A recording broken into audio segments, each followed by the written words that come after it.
Evangelho de João, capítulo 7. Eu lerei a partir do versículo 37 até o 44. João 7, de 37 a 44. No último e mais importante dia da festa, Jesus levantou-se e disse em alta voz: Se alguém tem sede, venha a mim e beba. Quem crer em mim, como diz a Escritura, do seu interior fluirão rios de água viva. Ele estava se referindo ao Espírito que mais tarde receberiam os que nele crescem. Até então o Espírito ainda não tinha sido dado, pois Jesus ainda não fora glorificado. Ouvindo as suas palavras, alguns no meio do povo disseram: certamente este homem é o profeta. Outros disseram: ele é o Cristo. Ainda outros perguntaram: como pode o Cristo vir da Galileia? A Escritura não diz que o Cristo virá da descendência de Davi, da cidade de Belém, onde viveu Davi? Assim o povo ficou dividido por causa de Jesus. Alguns queriam prendê-lo, mas ninguém lhe pôs as mãos. Glorificado seja o Senhor. Bendito Deus. Abençoa, Senhor, esse momento da entrega da Tua palavra, Senhor meu Deus. Ajuda-me, Senhor, a me comunicar, ó Deus, de maneira clara com os meus irmãos. Abençoe a igreja, Pai, para que o Teu Espírito Santo fale a todos os corações segundo o Teu querer, Pai. Traz, ó Deus querido, o resultado, o fruto específico, ó Deus, desse trabalho, para a glória e louvor do Teu nome, em nome de Jesus. Amém. Meus irmãos, quando Jesus veio, havia uma sede de mudança no coração do povo judeu. Mas ao mesmo tempo, havia uma grande desconfiança quanto à liderança religiosa daqueles dias e as lideranças políticas que regiam a nação. Então, quando o Senhor Jesus Cristo ele inicia o seu ministério, através do seu ensino, através da sua vida, da sua conduta, isso começa a mexer com as pessoas. Não só com as pessoas, mas a mexer com as estruturas sociais, as estruturas religiosas, as estruturas políticas. Os principais líderes religiosos, os principais líderes políticos começam a ficar de orelha em pé a respeito desse homem. Quem é esse homem? Porque Jesus fazia com que as pessoas questionassem o status quo, como costumam dizer as pessoas, né? Questionassem o estilo de vida, a maneira de viver, o que estava acontecendo, tudo o que dizia respeito à vida em Israel.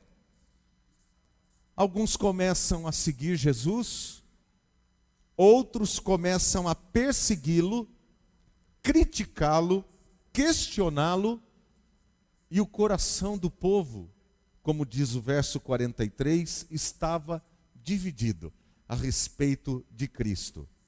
Mas a questão central em tudo isso continua sendo a questão central a seguinte: quem questionava a si mesmo? Todos questionavam a Cristo, mas quem questionava a si mesmo? Jesus estava em Jerusalém, ele sobe para Jerusalém para uma das grandes festas judaicas, ele está ali, junto, no meio do povo, acessível a todos, não havia nenhuma dificuldade para que as pessoas pudessem se achegar a ele, para se aproximar de Jesus, nenhum ritual de purificação era necessário, nenhum protocolo formal que tinha que passar de repente pelos assessores de Jesus para chegar até Jesus, nada disso. Jesus estava no meio do povo, com o povo, durante a festa. Porque Jesus, o Filho de Deus, o Messias, o Cristo, ele veio exatamente para isso, para mostrar que Deus quer. Deus está interessado em mudar o coração humano, em responder às necessidades, aos anseios do ser humano. Mas a questão é, quem quer? Deus quer estar conosco. Será que nós queremos estar com Ele? Então Jesus se dirige às pessoas. Ele diz assim no verso 37. Se alguém tem sede, venha a mim e beba. Quem crer em mim, como diz a Escritura, do seu interior fluirão rios de água viva. Então Jesus, ele vai questionar as pessoas ou confrontar as pessoas que tanto diziam estar sedentas por mudanças. Eu estou sedento, precisa mudar, o meu país precisa mudar, a minha família precisa mudar. E aí Jesus vai começar a confrontar. E esse questionamento de Jesus, meus amados irmãos, primeiramente é um questionamento pessoal. Ele diz, se alguém tem sede, venha a mim e beba. Se alguém tem sede, venha a mim e beba. É um questionamento pessoal. Quem é que tem sede? Quem é esse alguém que tem sede? Quem é esse alguém? A Bíblia Sagrada nos conta que o grande líder da nação de Israel, que conduziu o povo a entrar à terra prometida, já que Moisés, que foi o antigo grande líder, não pôde atravessar o rio Jordão com o povo de Israel, quando Josué, o líder que substituiu Moisés, estava ali já nas imediações da terra prometida, ele chama todos os príncipes, os homens mais importantes da nação, e diz o seguinte a eles: nossos pais serviram outros deuses da além do Eufrates. E começa a falar sobre como era a vida deles antes. Até que Deus decidiu tirá-los lá do Egito e levá-los a uma terra prometida. E agora eles estavam diante da terra prometida. E aí Josué diz assim: vocês devem escolher hoje quem vocês vão servir. Eu já decidi. Eu e a minha casa serviremos ao Senhor. Mas vocês devem tomar uma decisão pessoal hoje. Quem vocês vão servir? Porque a responsabilidade principal era dos homens como sacerdotes de cada lar. Eles eram os principais responsáveis. Essa responsabilidade era intransferível. Eles não podiam transferi-la para a esposa. Eles não poderiam transferi-la para os filhos. Eram eles que deveriam assumir a responsabilidade. Da mesma maneira, quando o povo de Israel havia se desviado do Senhor, nos dias de Eliseu e Elias, diz a palavra do Senhor, que Elias, o profeta, chama a atenção do povo de Israel para que tomem uma decisão. E ele os questiona: se Baal é Deus, sirvam a Baal. Se o Senhor é Deus, sirvam a Deus. Mas não fiquem divididos em dois pensamentos. Ou vocês servem a Deus de todo o coração, de toda a alma, toda a força e todo o entendimento, como ensinam as Escrituras Sagradas, ou vocês não servem. Vocês vão servir outros deuses. E agora o Senhor Jesus Cristo, Ele diz: se alguém tem sede, você tem sede de mudança, você tem sede que as coisas sejam diferentes? Meus amados irmãos, essa é a questão. Nós dizemos muitas vezes que queremos mudança. Ontem nós saímos aqui na região, entregar folhetos aqui na região. Fomos em várias casas entregando folhetos, levando a palavra de Deus a tanta gente. E nós perguntávamos: você precisa de oração? Gostaria que nós estivéssemos orando?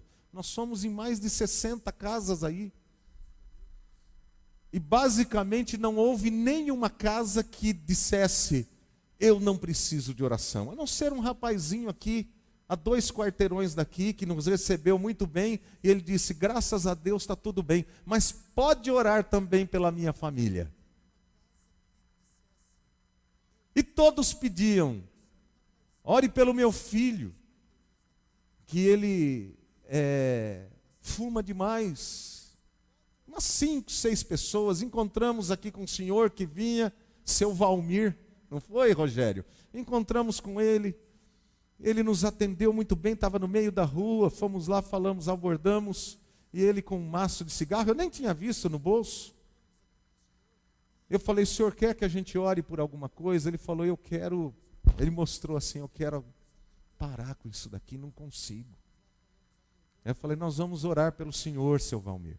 E assim foi, por todas as pessoas, seja na mínima mudança, ou nas mudanças maiores. Nós encontramos com as pessoas todos os dias, pessoas reclamando do governo, falando que assim não dá, assim não dá, assim não dá. E a gente sempre ouve as pessoas dizendo: nós precisamos de mudança, isso precisa mudar. É verdade. Nós dizemos que queremos mudança, mas será que nós estamos dispostos a dizer: eis-me aqui, começa em mim a mudança?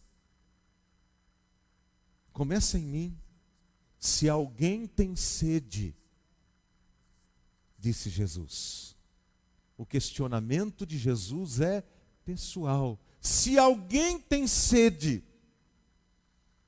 E o questionamento de Jesus não é apenas pessoal, mas é um questionamento que impõe uma condição. Se alguém tem sede, venha a mim e beba, ele diz.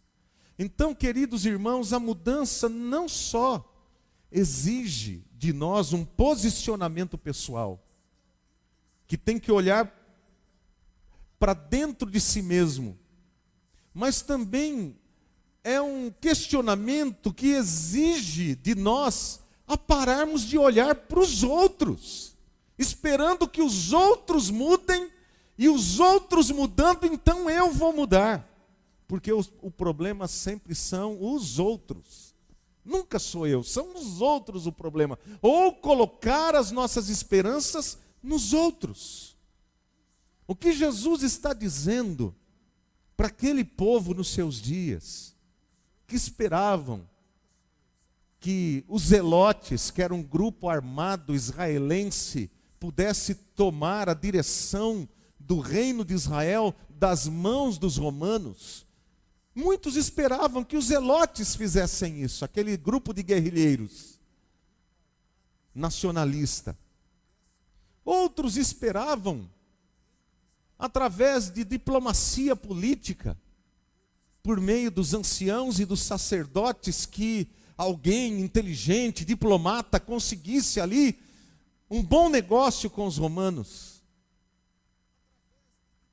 Esperavam que viesse um libertador, e eles tinham uma expectativa de um Messias escatológico dessa natureza, que viesse, que expulsasse os romanos de Jerusalém e se assentasse no trono lá em Jerusalém, e de lá regesse todas as nações da terra, por uma interpretação errônea do Salmo de número 2.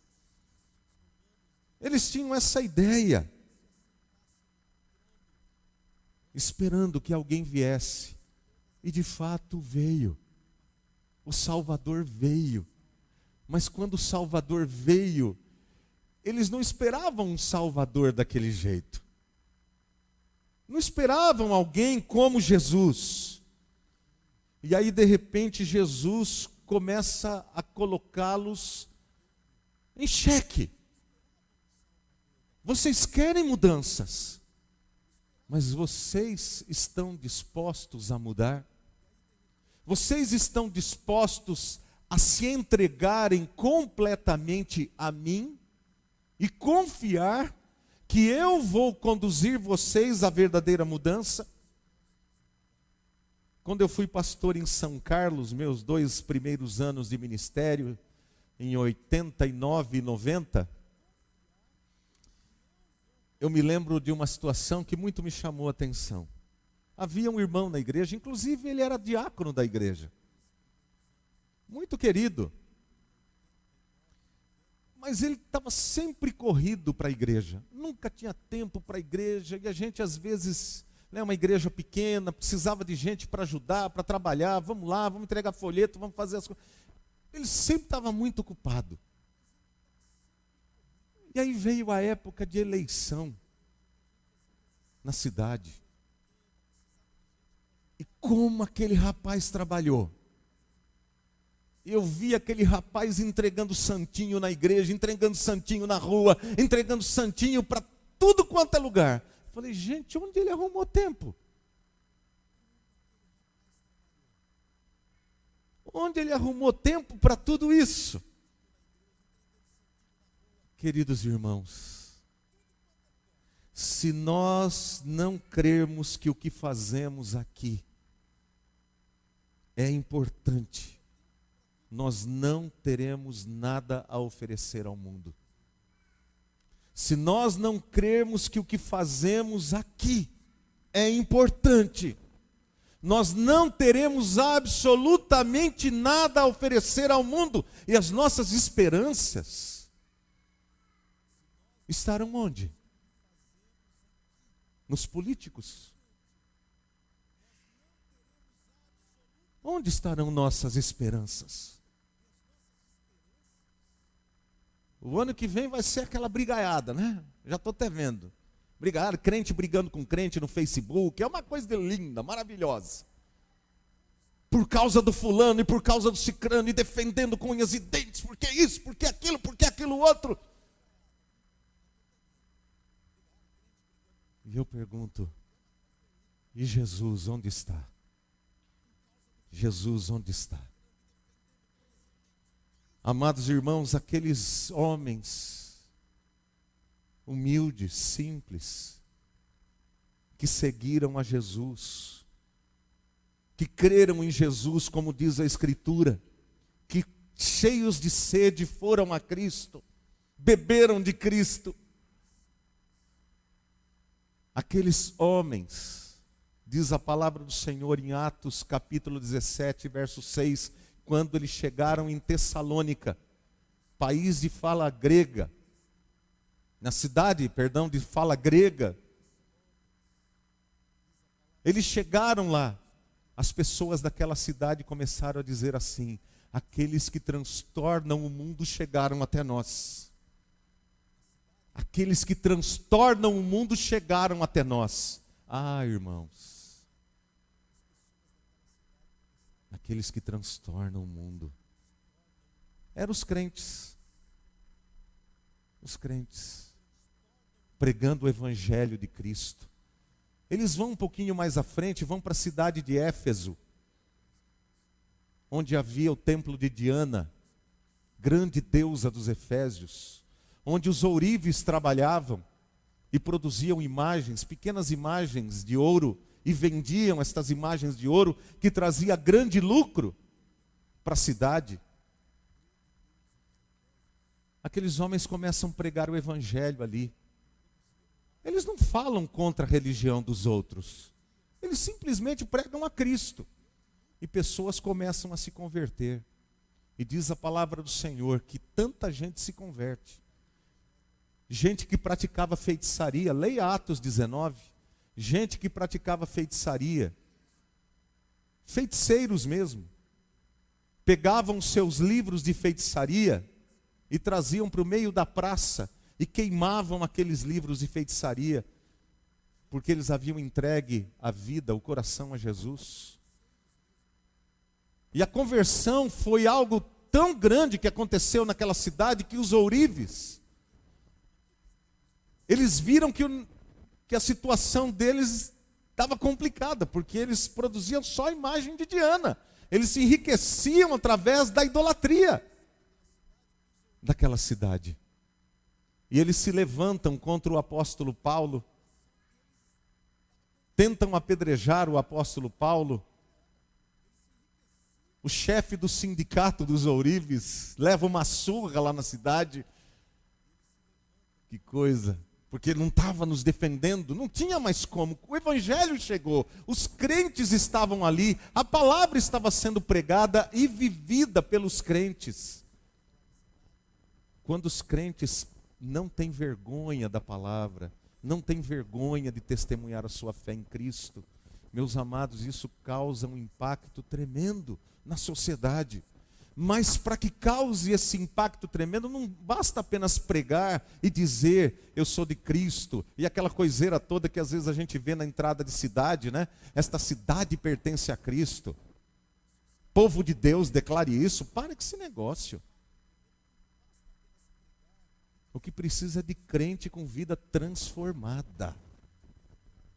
Gente com vida transformada. Não adianta apenas pregar o evangelho. Tem que ser gente nova, gente diferente, gente que foi alcançada pelo poder do evangelho, que é gente amorosa, que é gente que sabe perdoar, que é gente que não critica os outros, que não julga os outros, que é gente que sabe andar com os outros, que vê quem quer que seja, não importa a condição da pessoa, e trata o outro com dignidade. Não apenas os seus irmãos na fé,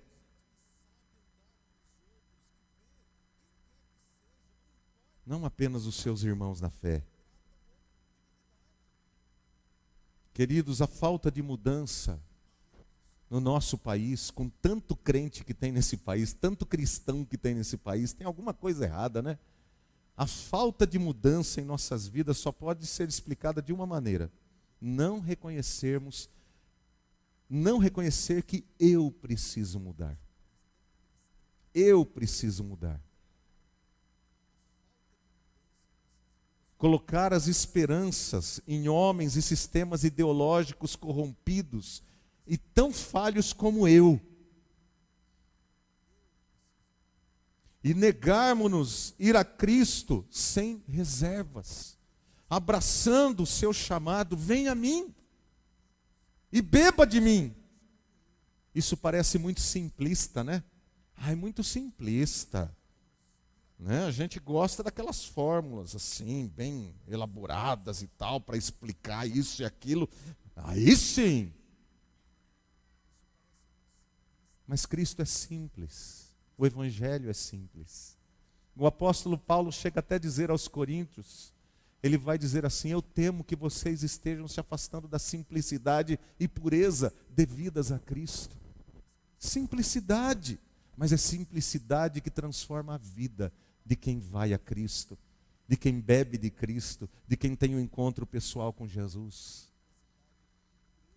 Queridos e amados irmãos, por último, o questionamento de Jesus não só é pessoal, se alguém, não só impõe uma condição, venha a mim e beba, mas o questionamento de Jesus visa produzir resultados práticos na vida daquele que vem e bebe.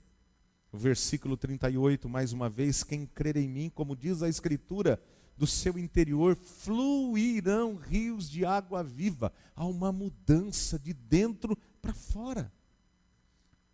Porque a palavra de Deus é verdadeira, a palavra de Deus ela é fiel, ela faz aquilo que ela promete fazer, ela produz o que promete, ela produz resultado. E essa é a promessa do Senhor, derramar torrentes de água sobre os sedentos e sobre a terra seca. Mas essa é a questão. Quem está disposto a se entregar de todo o coração e dizer, como disse o texto que eu li nesta noite antes do batismo da Alice, eu sou do Senhor, e gravar na palma da sua mão dizer, do Senhor, dizer eu pertenço a Cristo, eu sou de Jesus, Jesus é o Senhor da minha vida. Quem está disposto a dizer isso de todo o coração? Meus amados irmãos, quando nós entregamos a nossa vida a Cristo, e o Espírito Santo de Deus vem habitar em nós, Ele vem com o propósito de transformar a nossa vida. A palavra de Deus, lá em Efésios, no capítulo 5, verso 18, diz que a vida cristã só é possível quando o Espírito Santo está na direção. Por isso o apóstolo Paulo vai dizer, enchei-vos do Espírito. E a ideia é um enchimento contínuo do Espírito Santo. Contínuo. De maneira que transborde, como o Senhor Jesus Cristo está dizendo, fluam de si mesmo rios de águas vivas. É gente que é curada. Curada no seu emocional, curada no seu físico, curada no seu estado espiritual.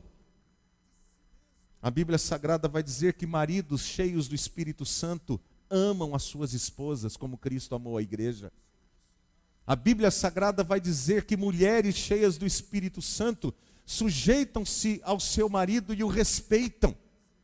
A Bíblia Sagrada vai dizer que pais cheios do Espírito Santo não provocam seus filhos à ira, mas os ensinam na disciplina e admoestação do Senhor.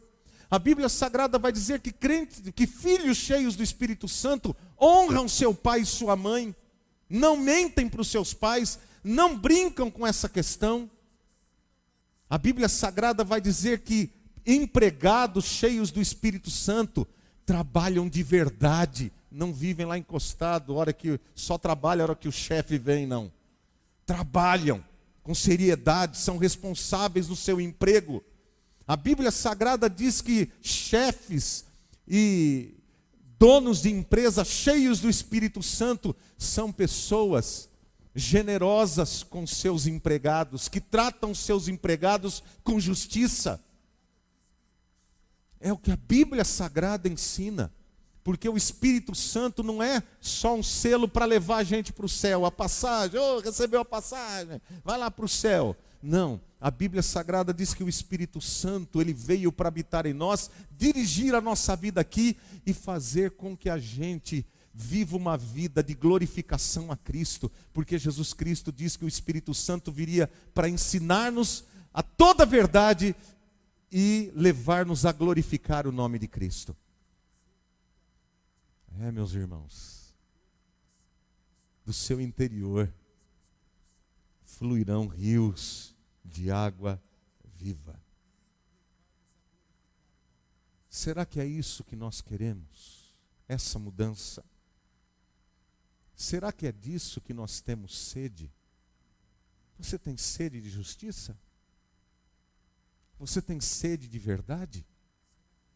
Você tem sede de amor? Você tem sede de compaixão? Do que você tem sede? Você acha que o mundo e os sistemas do mundo podem lhe oferecer isso?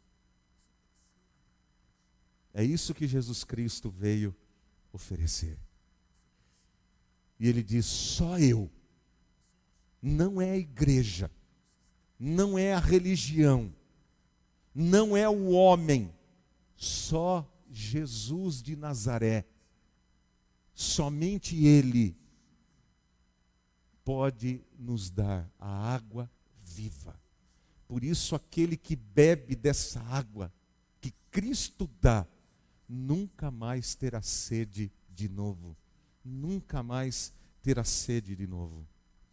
Meus amados irmãos, a única coisa que me faz até ir até Cristo é a sede. Se eu não tenho sede, eu não vou. Se eu não tenho sede, eu não vou. Se eu tenho sede de água, o que eu faço? Eu posso beber Coca-Cola. E eu gosto de Coca-Cola, hein? Eu posso beber Coca-Cola. Eu bebo a Coca-Cola, parece que ela matou minha sede, mas fica aquele gosto de açúcar na boca que faz eu ir até a água. E a água, o que que a água faz? A água mata a sede. É insubstituível. Até o suco do Rogério, que é uma delícia, né, não vai matar a sede. A água mata a sede. Somente a água mata a sede. É insubstituível. Jesus é insubstituível. Só Ele mata a sede. O meu problema, o seu problema não está fora de nós. Não está nos outros. O problema de eu ser como eu sou não é a minha esposa, sou eu.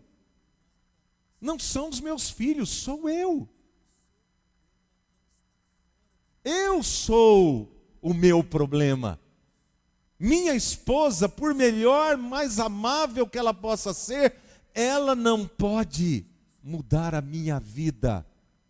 E eu colocar isso sobre os ombros dela, é fazer com que ela carregue um peso insuportável para ela. Por isso Jesus Cristo disse: se você está cansado disso, venha a mim. Tome o meu jugo. Vamos andar comigo. Eu vou ajudar você a levar. Porque de um lado há um Deus soberano, maravilhoso, que faz o impossível. Mas do outro lado existe aquilo que a gente diz que é a responsabilidade humana. Deus fará aquilo que você jamais pode fazer por você. Mas Ele não abre mão de que você tome uma atitude. Que você tome uma atitude. Você precisa tomar uma atitude. Reconhecer, eu preciso, eu tenho necessidade, eu preciso ir a Cristo.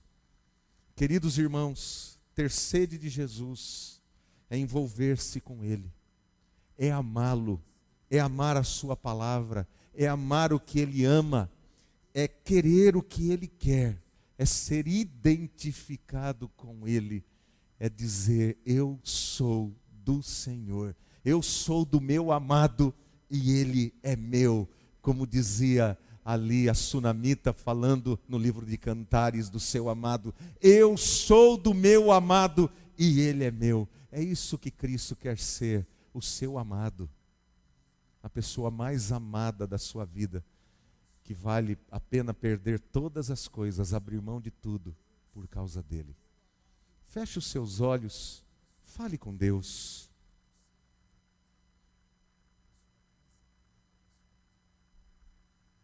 Você tem sede? Jesus te diz agora: venha a mim e beba. Só Ele pode transformar a sua vida, meu irmão.